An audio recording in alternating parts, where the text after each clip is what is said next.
গাছে আম একদম কি আর বলবো, মাশাআল্লাহ। জোপ্পা জোপ্পা আম ধরে আছে। এখানে অনেক গাছের মধ্যে আম ঝুলতেছে। এটা হচ্ছে জিয়াউল হক মাঝবান্ডারির রজা শরীফ। জিয়াউল হক মাঝবান্ডারির রজা শরীফের আশেপাশে যে আম গাছগুলো আছে যথেষ্ট পরিমাণ আম ধরছে।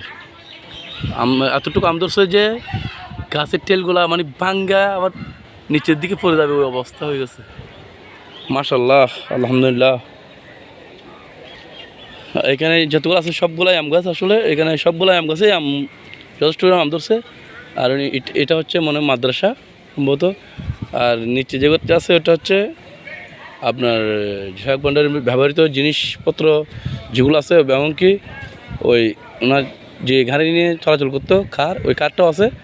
আজকে বন্ধ, আজকে দেখা যাবে না। এটা হচ্ছে বৃহস্পতিবার আর শুক্রবারে খোলা থাকে দেখার জন্য। খুব সুন্দর আসলে জিয়াউল হক মাঝবান্ডারির রজা শরীফ এবং এরিয়াটা, মাশাআল্লাহ।